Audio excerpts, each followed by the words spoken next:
سه گلانه روژا چاپمنی آزاد یا جیهانه پشتی هودانا دربه لشکری روشا آورته هات اعلان کرن در روشا آورته دا مافی مروان مافی روژنامه‌گری مافی بینگهین هاتن بمپیکرن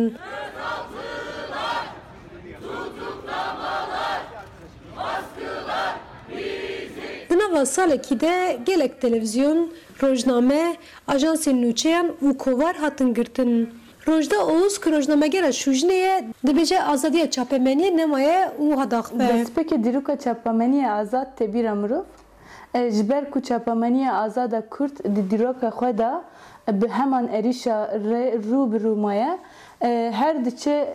her diçe Türkiye'de mijara çapameni azad de gav begav paş vediçe ve rojnamevane Kürt da xweziya min ji pevajoya peşiya me da eve ku rojnamevane cihane hemû nûçeyên xwe bi azadî û bu nezîkatiyek birexnekirine bibin. Her wiha rojnamegerên ku xwestin li qadan nûçeyan çêkin rastî êrişa polîsa hatin û hatin binçavkirin. Gerînendeyê giştiyê özgür gündemê yê berê zanakaya ku demek di girtîgehê de mabû ji dengê Amerîkayê re behsa tundiyên li ser çapemenî dike. Nêzîkî em dikare bêjin 90 salı di vî rejîmê de baskiyê li ser çapemenî hatî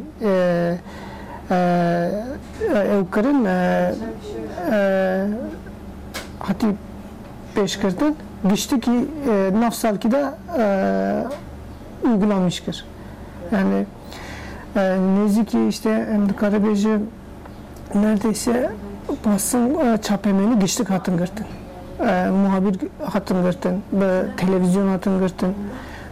Em dikare bêjin 12 Eylül darbesi da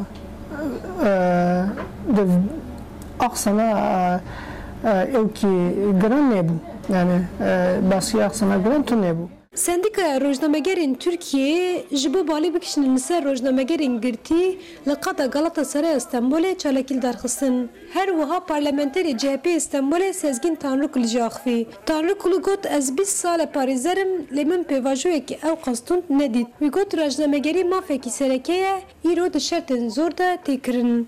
Dema tu dixwazî welatekî azad e an ne azad e demokratik an ne demokratik e